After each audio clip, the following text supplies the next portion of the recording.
자, 우리 오늘 함께 읽고 은혜 나눌 말씀은 누가복음 6장 38절 말씀입니다. 누가복음 6장 38절 말씀입니다. 제가 봉독해 드리겠습니다. 주라, 그리하면 너희에게 줄 것이니 곧 후히 되어 누르고 흔들어 넘치도록 너희에게 안겨 주리라. 너희가 헤아리는 그 헤아림으로 너희도 헤아림을 도로 받을 것이니라. 아멘. 저는 봉독해드린 누가복음 6장 38절 말씀을 통해서 주는 자가 복이 있다, 주는 자가 복이 있다 라는 제목의 말씀을 전하겠습니다. 성령께서 우리 모두에게 큰 은혜 더해 주시기를 바랍니다. 사도행전 20장 35절 말씀에 사도 바울이 에베소 교회 장로들을 모아놓고 작별 인사를 하면서 주 예수께서 친히 말씀하신 바 주는 것이 받는 것보다 복이 있다, 이것을 기억하여라, 이렇게 말하면서 작별 인사를 했습니다. 이 말씀을 언뜻 이해를 하면은 줄 수 있는 사람이 되는 것이 받을 처지에 있는 사람이 되는 것보다 복되다, 이렇게 이해할 수 있습니다. 당연히 도움을 받는 사람보다 도움을 주는 사람이 좋을 것입니다. 흔히 한국을 원조 받던 나라에서 원조해주는 나라가 된 20세기의 대표적인 성공 사례다, 이렇게 이야기하고 있습니다. 전쟁 직후에 한국은 필리핀이나 지금의 베트남보다도 훨씬 더 열악한 형편이었고 현재 아프리카 수준의 그러한 삶을 우리 국민들이 살았다라고 합니다. 그러나 지금은 우리 주변의 개발도상국들이 한국에 와서 이 나라의 발전된 위상을 보면서 배워가려고 하고 또 새마을 운동이라든지 이러한 한국이 성장할 수 있게 된 것들을 공무원들이 벤치마킹 하려고 하는 그러한 나라가 되었습니다. 영화 국제시장이라는 그 영화를 보면은 그 어린아이들이 구두를 닦거나 또 국어를 하러 다니고 미군들에게 초콜릿을 하나 얻어 먹으려고 원숭이 흉내를 내는 그런 장면이 있습니다.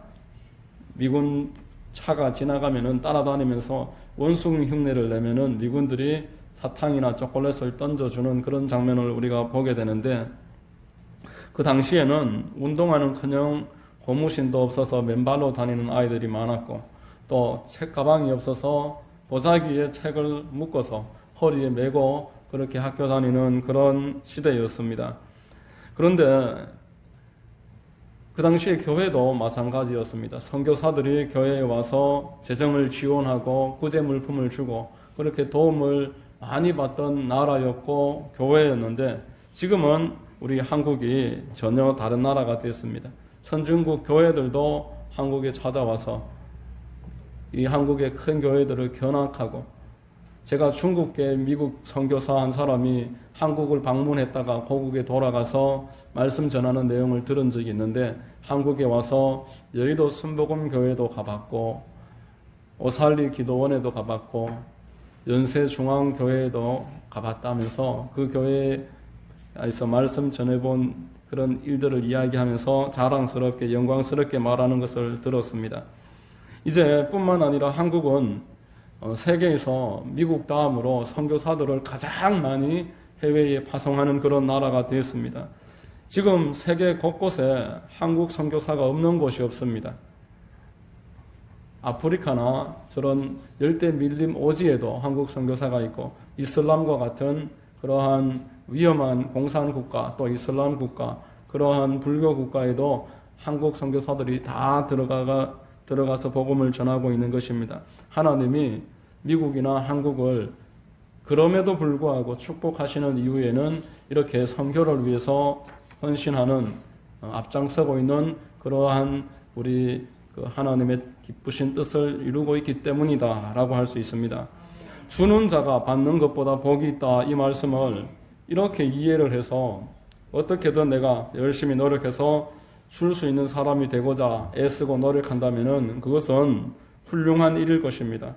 주는 자가 되고자 노력하는 것은 개척자 정신이고 뉴프론티어 정신입니다.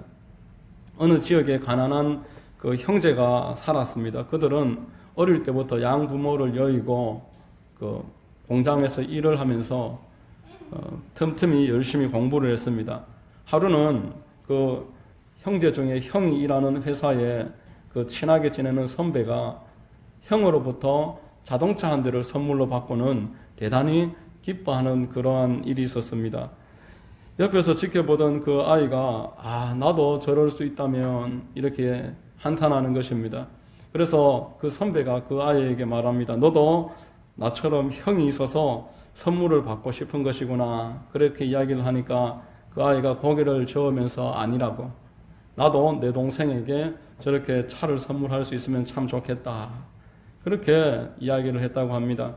성경 다른 곳에도 도둑질하던 손을 멈추고 이제는 부지런하게 일을 해서 오히려 남을 도와주는 그런 선한 손이 되어라고 말씀했습니다. 에베소서 4장 28절에 도둑질하는 자는 다시 도둑질하지 말고 돌이켜 가난한 자에게 구제할 수 있도록 자기 손으로 구제하여 선한 일을 하라. 이렇듯 한때 도움을 받았더라도 그 상태에서 머무르지 말고 남을 도와줄 수 있는 사람이 되기 위해서 기도하면서 애쓰고 노력하는 것은 선한 일입니다. 그런데 오늘 우리 누가복음 6장 38절에서 말하는 주라 이렇게 말씀하시는 것은 주는 사람이 복된 사람이다 이렇게 말하는 것을 뛰어넘고 있는 그러한 의미가 있습니다. 주라 그리하면 너희에게 줄 것이니 누르고 흔들어 넘치도록 해서 도로 안겨주리라. 여러분 내가 노력해서 많은 것을 가지고 그것을 남을 도와주는 사람이 되는 것은 상식의 수준이고 또 땅의 수준입니다. 그러나 내가 설령 많은 것을 가지고 있지 않을지라도 믿음을 가지고서 내게 있는 이것을 하나님의 선한 사업과 내 주변의 어려운 사람들을 도와주는 것은 그것은 하늘의 수준이며 믿음의 수준인 것입니다. 열왕기상 17장에 보면은 엘리야와 사르밧 과부의 이야기가 나옵니다. 가뭄으로 모두가 양식이 없어 굶주리고 있는 시대였는데 이 사르밧 과부에게 엘리야가 찾아가서 떡을 좀 달라고 합니다. 이 사르밧 과부는 가난하고 먹을 것이 당장 하루 먹을 것밖에 없는 가난한 과부였지만 믿음으로 순종해서 엘리야를 공양했습니다. 이후에 이 사르밧 과부의 양식통과 또 기름병은 그 바닥이 드러나지 않았다고 합니다. 하나님께서 그의 가루통과 기름병을 축복하셔서 이 가난한 시기, 먹을 것이 부족한 그 시기에 그 병과 통이 바닥이 드러나지 않도록 계속 채우시고 돌봐주신 것입니다. 전도서 11장 1절 말씀에 너는 내 떡을 물 위에 던져라 여러 날 후에 도로 찾으리라 이렇게 말했습니다. 여러분 열심히 일을 해서 가난한 자에게 나눠주는 기부 정신은 훌륭한 기독교 문화이기는 하지만 믿지 않는 사람들도 그런 일들을 실천하면서 살아갑니다. 유럽의 많은 기독교 국가는 사람들이 교회를 가지 않지만 교회 안 가는 사람들도 어릴 때부터 일정 부분을 떼서 가난한 사람들, 어려운 형편에 있는 분들을 나눠주는 그러한 기부의 문화가 잘 발달되어 있습니다. 그렇지만 내가 지금 넉넉하지 않더라도 그러나 주의 사업과 가난한 자들을 위해서 먼저 헌신하는 일은 믿음으로서만 가능한 것입니다. 성경 전반에서 주는 자에게 하나님으로부터 복이 있을 것이다. 이것을 여러 차례 말씀을 했습니다. 시편 41편 1절에 가난한 자를 보살피는 자에게 복이 있으며 재앙의 날에 야훼께서 그를 건지시리로다. 야훼께서 그를 지키사 살게 하시리니 그가 이 세상에서 복을 받을 것이라. 주여 그를 그 원수의 뜻에 맡기지 마소서. 3절에 야훼께서 그를 병상에서 붙드시고 그가 누워있을 때마다 그의 병을 고쳐주시나이다. 이렇게 말씀을 했던 것입니다. 여러분 록펠러라는 사람의 이야기를 들어보셨을 것입니다. 록펠러는 세계 최고의 부자였습니다. 1930년쯤에 미국 최고의 부자였고 그때 그 사람이 가지고 있던 재산과 지금 미국의 빌 게이츠와 비교를 했을 때 그 환율로 계산을 해보면은 이 록펠러가 훨씬 더 부자라고 합니다. 록펠러는 어릴 적부터 그리스도인이었지만 오직 부자 되는 것이 이 사람의 유일한 목표였다고 합니다. 석유 사업을 시작해서 독점되는 지위를 가지고서 다른 기업들을 넘어지게 하고, 그래서 부를 축적했지만 사회로부터 지탄을 받으면서 그래도 아랑곳하지 않았고, 지금 미국의 반독점법, 독점금지법, 그 법들이 록펠러로 인해서 만들어졌다고 하는 것입니다. 그런데 이 록펠러가 55세가 되는 해에 그 죽은 병에 걸립니다. 록펠러는 병원으로부터 의사에게 이제 1년 더 살지 못한다라는 그런 사형 선고를 받게 됩니다. 그리고 사형 선고를 받고 돌아가는 병원 로비에서 사도행전 20장 35절 말씀을 읽었습니다. 주는 것이 받는 것보다 복이 있다. 이제 세계 최고의 부자이지만 병원 로비에 이 말씀을 눈으로 보면서 지난 시간 그 부를 쌓기 위해서 사람들에게 악랄하다는 이야기를 듣기까지 노력했던 삶을 눈을 감고 회상했던 것입니다. 조금 후에 어떤 시끄러운 소리가 나서 그곳을 바라봤더니만 한 모녀가 병원에 울면서 사정을 하고 있었습니다. 나를 좀 치료해 주세요. 이 아이와 어머니는 병원비가 없어서 병원으로부터 입원을 거절당하고 있었던 것입니다. 록펠러는 가만히 사람을 불러다가 이 아이의 치료비 전액을 본인이 내겠다고 하고 그 아이를 입원시켜 줬습니다. 록펠러와 그 아이는 같은 병원에 입원을 해 있었는데 이 아이가 그 병원에서 치료를 잘 받고 위독한 상황에서 깨끗하게 그 치료되는 모습을 록펠러가 봤습니다. 록펠러는 그 나중에 자서전을 기록하면서 그날에 있었던 일을 이렇게 말을 합니다. 저는 살면서 이렇게 행복한 삶이 있는지 몰랐습니다. 록펠러는 그날 이후로 이제부터 내가 시간이 얼마 남지 않았지만 나눠주는 삶을 살리라, 그렇게 결심을 했습니다.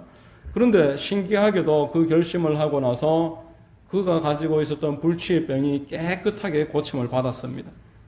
록펠러는 55세 때 그 결심을 하고 이후로 43년 동안 98세가 될 때까지, 세상을 떠나기까지 이 결심대로 살았습니다.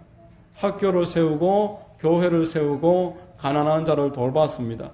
지금 미국의 시카고 대학이라고 노벨상 가장 많이 받아서 그 노벨상 제국이라고 불리는 대학이 있는데 그 대학도 록펠러가 기부해서 세운 학교이고, 1937년까지 록펠러가 세상을 떠날 때 그가 기부한 액을 합해 보니까 5억 달러 가량 된다고 합니다. 지금 우리 한국 돈으로 5천억입니다.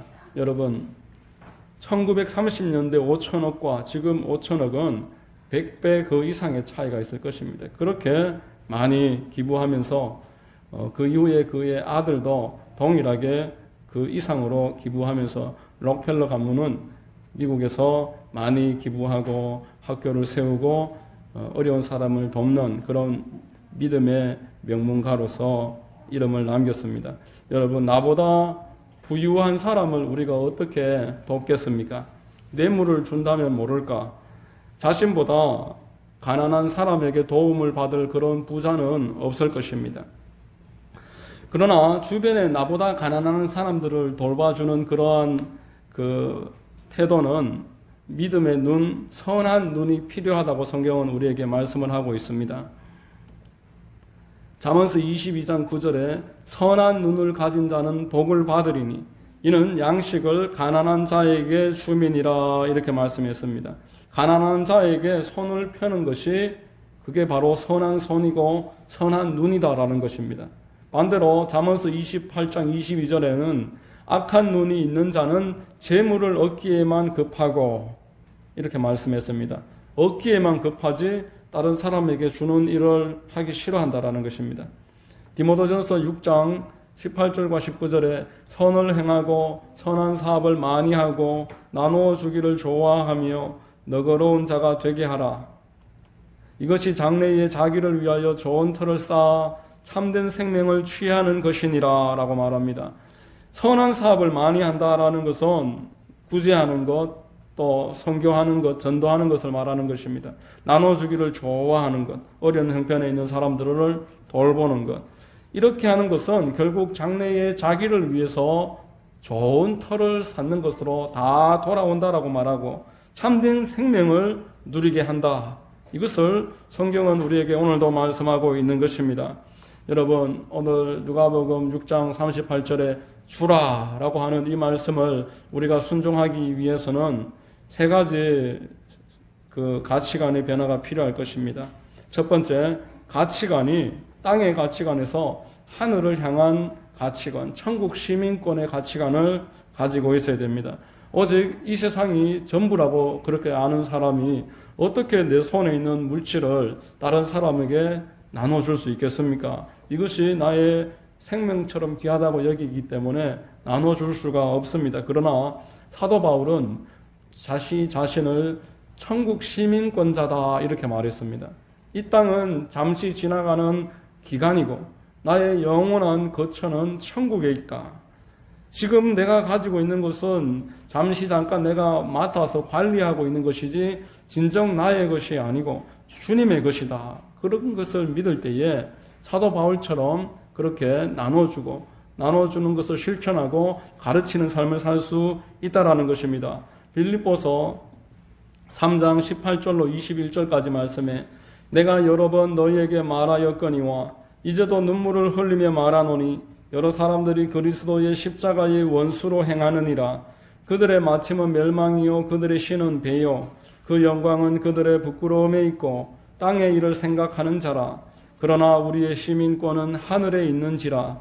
거기로부터 구원하는 자 곧 주 예수 그리스도를 기다리노니 그는 만물을 자기에게 복종하게 하실 수 있는 자의 역사로 우리의 낮은 몸을 자기 영광의 몸의 형체와 같이 변하게 하시리라. 이렇게 말씀을 했던 것입니다.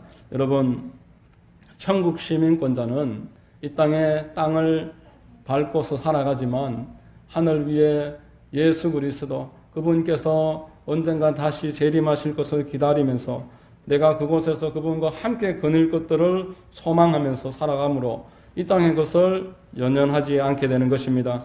그럴 때에 하나님의 뜻대로 내게 주어진 시간과 내 손에 있는 물질을 남을 위해서 하나님의 나라를 위해서 아낌없이 사용하고 또 그렇게 하는 것만이 온전히 나의 것이 된다라는 것입니다. 두 번째 가치관은 하나님의 사랑을 믿을 때 그러한 주는 삶이 가능하다라는 것입니다.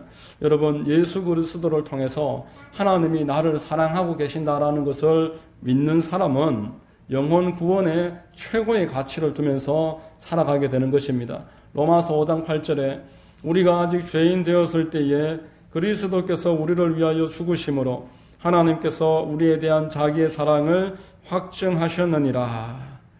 여러분, 내 영혼을 구원하기 위해서 하나님께서 독생자 예수 그리스도를 십자가에 못 박아 죽이시기까지 그렇게 나를 사랑하셨더라면은 내 주변에 있는 그 한 영혼 천하보다 더 귀함을 우리가 확신할 수 있고 그 영혼을 위해서 나의 것을 내어주는 것을 아깝게 여기지 않게 될 수 있다라는 것입니다.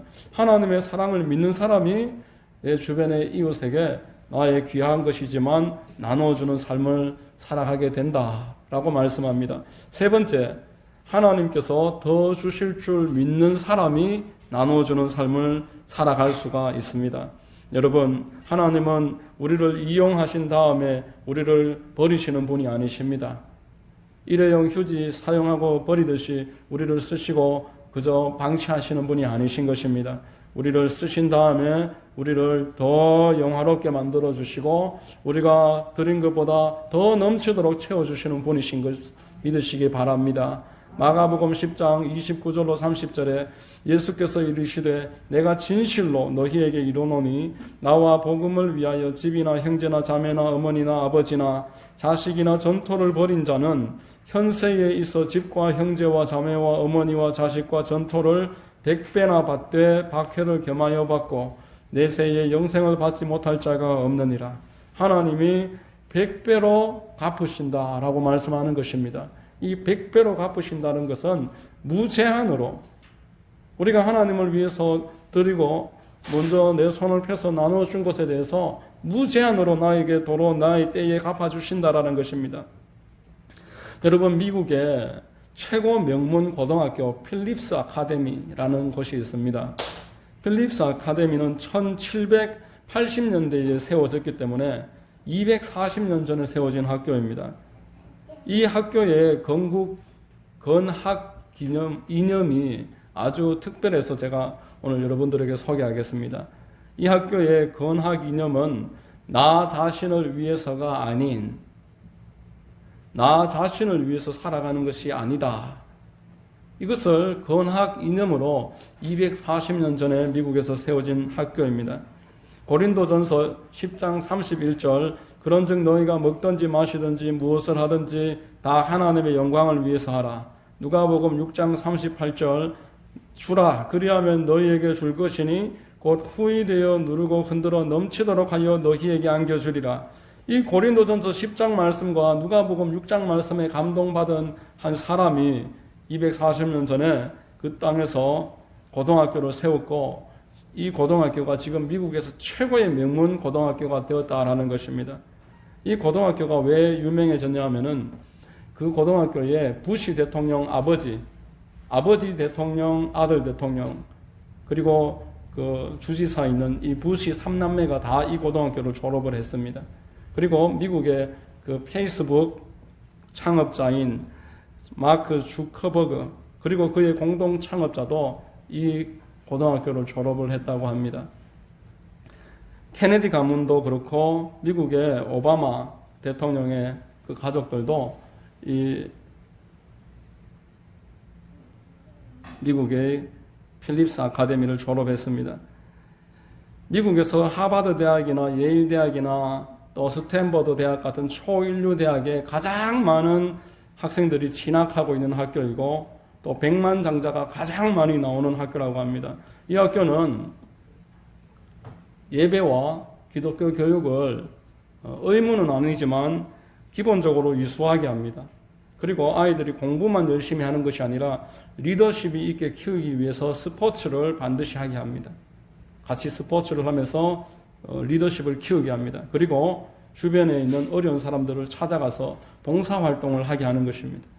그렇게 해서 아이들을 단지 자기 자신만을 위해서 공부시키지 않고 하나님의 나라를 위해서 그리고 공동체의 리더십을 키우기 위해서 그리고 주변에 어려운 약자들 도와주는 일을 어릴 때부터 계속 가르쳤더니만 이 학교에서 대통령이 2사람이나 나오고 또 미국의 페이스북과 같은 큰 세계적인 기업의 대표가 나오기도 하고 또 여러 하나님의 나라에 아름답게 쓰임받는 많은 일꾼들이 그 학교에서 나왔던 것입니다.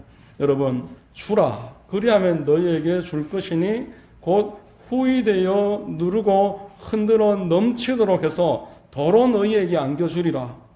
이 말씀을 믿을 때, 이 하나님의 말씀을 우리가 믿을 때에 자기 자신만을 위해서 나 한 사람, 나의 가족, 아니만을 위해서 살아가는 삶을 포기하고 내 것이 지금 당장 그렇게 넉넉하지 않더라도 나눠줄 수 있고 베풀어 줄 수 있고 섬겨줄 수 있을 때 하나님은 그 사람을 눈여겨보시고 누르고 흔들어 넘치도록 도로 그 품에 안겨주시겠다라고 말씀하는 것입니다.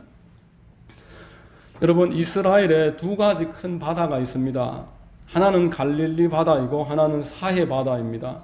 이 2 바다는 요단강이라는 강을 기점으로 출발한 것은 똑같습니다. 그런데 이 2 바다는 극과 극으로 갈라집니다. 갈릴리 바다는 물이 아주 맑고 또 깨끗해서 물고기들이 많이 삽니다. 주변에 나무도 잘 자라고 새들이 찾아와서 아주 살기 좋은 지역이 되어버렸습니다. 그런데 사해 바다는 염분이 많아서 물고기들이 살지 못하고 그 물이 많이 오염되어서 나무도 없고 새도 없고 생명체가 살지 못하는 말 그대로 사해, 죽음의 바다가 되었다라는 것입니다. 여러분, 왜 이 2 바다가 똑같은 강으로 출발해서 이렇게 달라졌겠습니까? 단지 하나의 차이가 있습니다. 갈릴리 바다는 물이 들어오는 만큼 계속 흘러보냅니다. 그래서 계속 새로운 물이 공급되고 그 물이 깨끗한 것입니다. 한 방울이 물이 들어오면은 그만큼 물을 흘려보내는 것입니다. 들어오는 만큼 흘려보내고 그만큼 계속 들어오기 때문에 사시사철 그 물이 맑고 깨끗한 것입니다. 그런데 사해 바다는 물이 계속 흘러 들어오는데 그 물을 흘려보내지를 않습니다.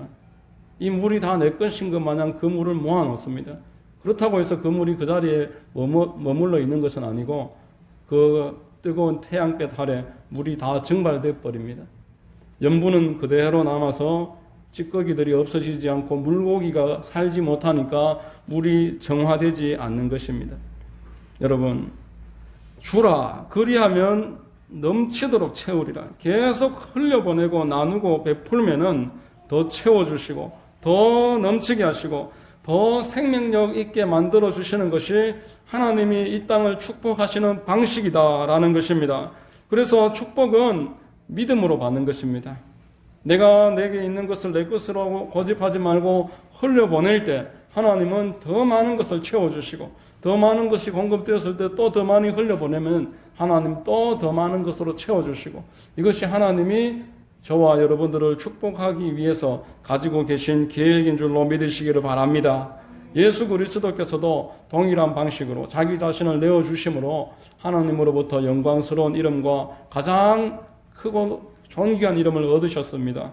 빌립보서 2장 9절에 이름으로 하나님이 그를 지극히 높여 모든 이름 위에 뛰어난 이름을 주사 십자가 지신 예수님을 지극히 높이시고 가장 뛰어난 이름을 주셨다라는 것입니다. 그러므로 여러분 하나님과 이웃을 섬길 수 있는 기회를 얻게 되시면은 기쁘게 순종하고 나누고 베푸는 기회로 삼아서 열심으로 그렇게 하나님께 순종할 때에 여러분들에게도 하나님께서 누르고 흔들어 넘치도록 안겨주시는 그런 큰 은혜가 있게 될 줄로 믿습니다. 여러분 모두에게 이런 은혜가 있게 되시기를 예수님의 이름으로 축원드립니다. 기도하겠습니다. 참 좋으신 아버지 하나님 감사합니다. 오늘 하나님의 은혜로 우리 모두 한자리에 모여서 참으로 주라 그렇게 할 때 너희에게 도로 안겨주리라 이 말씀을 묵상했습니다. 하나님 말씀을 기억해서 먼저 줄 아는 그러한 믿음 있게 하시고 내 주변에 내 것을 흘려보내야 될 곳을 보는 선한 눈이 있게 하시고 순종함으로써 더 넘치도록 은혜와 복을 누리는 우리 모두 될 수 있도록 도와주시옵소서. 예수 그리스도의 이름으로 감사하며 기도하옵나이다. 아멘.